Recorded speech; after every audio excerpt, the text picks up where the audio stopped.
вчера при силен насрещен вятър от 2,1 метра в секунда тя пробяга дистанцията от 100 метра за 11 секунди и 700. Както с Христо Марков си говорихме тук, ако този вятър духаше, т.е. отлично подготвена е Тежджан Наимова. Дали ще стане свидетели тук на още по-силно постижение?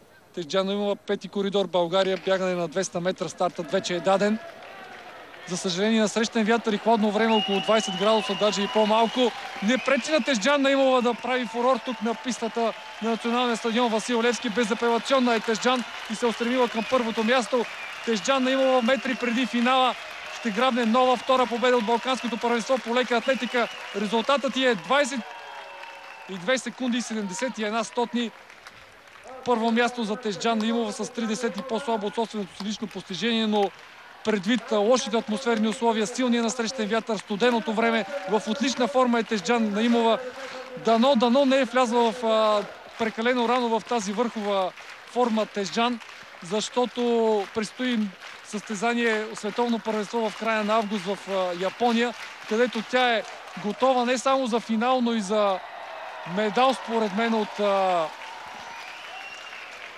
от този голям шампионат. И докато Николай Атанасов кове победата в сектора за дълъг скок, ние ще се надяваме Тежджан Наимова да се възстанови по-бързо и да каже няколко думи пред нашата колежка Йоана Гочева.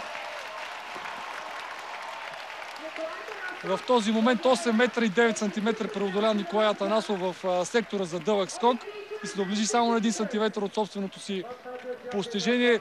Заваляха високите резултати тук в София. 8 метра и 9 сантиметра за Николай Атанасов, 22 секунди 71 стотни за Тежджан Наимова, която е трета в вечната ранглиста на България.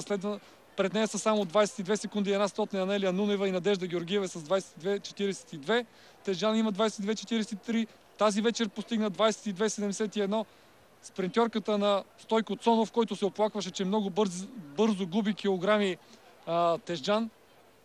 За един ден беше свалила 2 кг и тежеше вече около 50, а той иска да се поддържа поне 52, защото трябва и сила.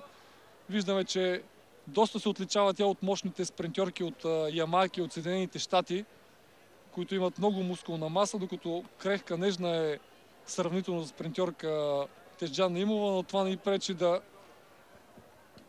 има високи резултати, както на 100 и на 200 метра.